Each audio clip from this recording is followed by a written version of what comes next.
There's a bug in my face. What's up, everybody? It's Tucker here for another Tucked Away Tuesday, where we talk all things home, hosting, and travel, giving you everything you need to stay informed and inspired to succeed in the spaces we occupy. I just returned from 2 weeks in Florida with my sister and her family, where I had the pleasure of getting to spend some time in a beautiful little rental, getting that up and running and ready for guests. I am now back home and happy to be with you today. If you would please take the next moment to like this video and subscribe to the channel so we can continue what I hope will be a mutually beneficial relationship and a consistent exchange of value. As we move forward and I continue to make videos highlighting and informing how to share your spaces with guests through platforms like Airbnb, please leave comments for me below as to what you'd like to see more of. In the video that I posted the other day, I shared the story of how I got into renting my home to short-term guests and the ways that it has improved my life in the years since then. I have really become so passionate about serving people through my home, as well as helping other people do the same with their spaces. But so much of that grew out of a deep passion for well-curated and creative spaces to begin with. I think we all know what it's like to walk into a room and feel the energy of a space that is comfortable or peaceful, a space that's inviting. If you are one of the fortunate few in the world who is privileged to have four walls and a roof over your head, then you have the ability to create that too, regardless of skill. Maybe that's why I started sharing my home with guests to begin with, because I felt that for myself in my home. And in sharing this place, maybe other people might find it to be peaceful and energizing too. In the video last week, I told how I took this home and turned it into 2 units, living downstairs and sharing it with guests whenever I'm away. My parents, they recently sold their home and we decided to renovate the upstairs, and they'll make it their home base for the near future. They are still 2 separate units, which gives us privacy and independence, but it's nice to be able to share a property and a home with loved ones nearby. As we finish the renovations upstairs, it's given me some creative inspiration to start looking around my own home for tiny improvements and changes. That way, when previous guests return, they can find something new to enjoy. But while we're talking, let me just give you a little tour so you can see the home that I enjoy when I'm not on the road and the space that got me started in this business to begin with. Come on. All right, let's do this. So we'll start with this room. This here is my bedroom. It's my workspace. It's where I sleep. It's where I do most of my editing. This is the screen I use to do a lot of my editing. Prefer not having a giant screen in my house, which is why historically for the past 10 years I haven't had a TV. But my brother was generous. When he moved, he let me keep this. I haven't had the heart to get rid of it yet, so maybe at some point I will. But for now, I have that and I'm using it to edit. This is an old hand-me-down drafting table that I use for all my work. I keep it very simple and clean, otherwise I get distracted and I don't want that. It doesn't have any drawers, so I can't stuff things away and forget about it. And right above it, I have what I call my praise board. This is where I tack up photos, postcards, correspondences, mail, letters, handwritten notes, drawings from people that I love and who I know love me. It's a great reminder of the people across the world that I have made contact with and been able to keep in touch with. I don't throw it all around the house. I don't put it in different places. I like keeping it here. It keeps it consolidated and clean. And I get to keep it here to reflect on the good times and the people that I love. And then, of course, my bed. This headboard is a new addition to the room. This was given to me when my parents moved. Love these fish. One's looking one way, one's looking the other. Look at that, Goodfellas reference.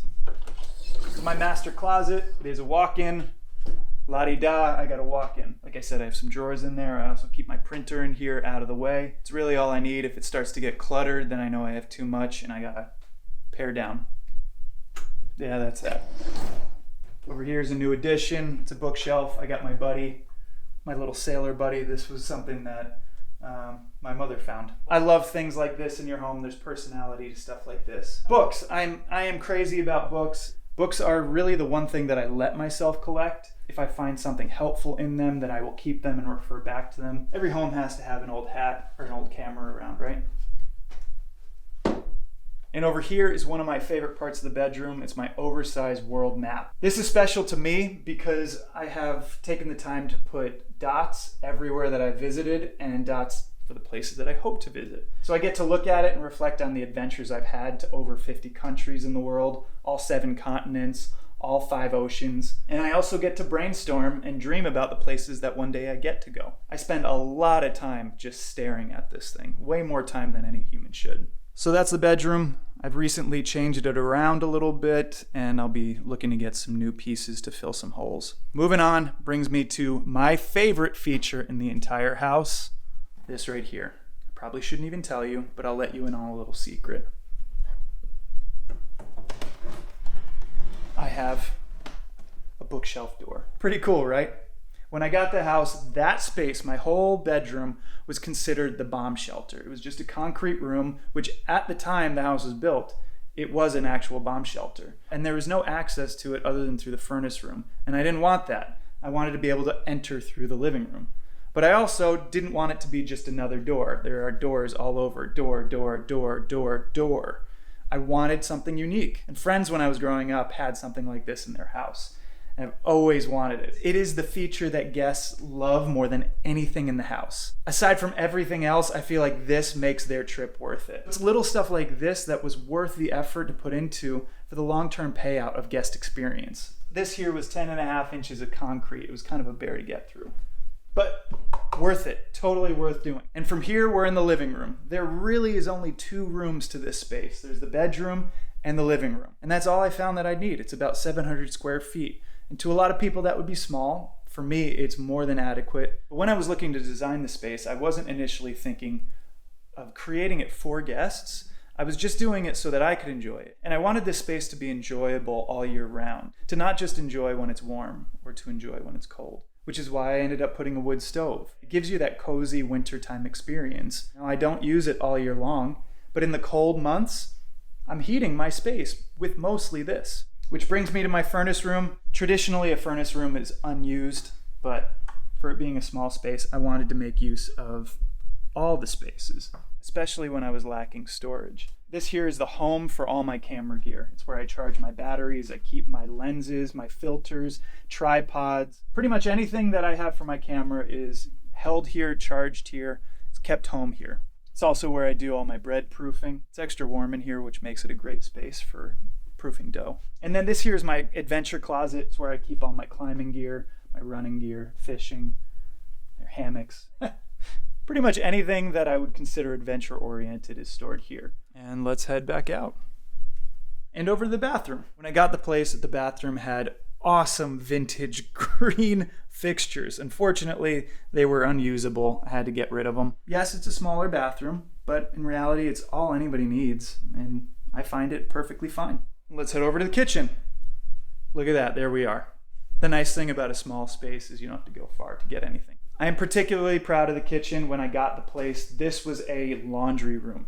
I call it a laundry room, it was really a laundry closet. There was a laundry sink, a washer and dryer. What I ended up doing was taking the washer and dryer and that sink and putting it out in the garage, making this space a shell to be able to put a galley kitchen in. Yeah, for a family it would be tight, but for 1 or 2 people, it's perfect. We have a full-size dishwasher, full-size farmhouse sink, and full-size oven. Other than that, the only thing we sacrifice is refrigerator space for a small dorm-style fridge. But what I did is I put a full fridge out in the garage, and I keep that as my backup. You'll notice that I don't have upper cabinets in here. I chose to do that to keep the space open, so that it didn't feel closed in. The shelves give me access to what I need the most, and I get to store some other stuff underneath the counters. But other than that, it's really the only space that I need. This here is my pantry space. It's the closet under the stairs, which gives me all the storage that I need for dry goods. I keep guitars here, cleaning products, paper products. Anything that I don't want out or in the cabinets is gonna be right here. Little inspirations, gotta keep those around. Yes, I do have 2 sailor lamps in my house. Count them 2. In my bedroom is Rufus. This is Gus. Like sailors on the sea, they need a lighthouse. These boys bring light to my home. They're goofy and strange, but I love having them in my house. And that brings us to the final part of this tour, the backyard. It is windy and drizzly, so we're not really going to get into a full tour of the backyard or the garden, but I'll get into that in a later video. For now, I just want you to be able to see the real reason why I choose to make my home here. And that's this. I live in a little Connecticut suburb about an hour north of New York City. And this lake is the reason that I choose to be here. It is drizzling, so we'll keep this quick. I've lived here and made my home base here for just about 10 years. This lake is unlike any place I've ever been. It's close to the city, but yet feels a world away. There are no motorboats, no jet skis, just the sound of birds and a breeze through the trees. Yeah, that's kind of nice. So that's it. That's my home, my inspiration, the reason why I got into hosting to begin with. If you would, before you go, please like this video and subscribe to the channel. We'll see you right back here for another video next week. Happy hosting, safe travels, God bless.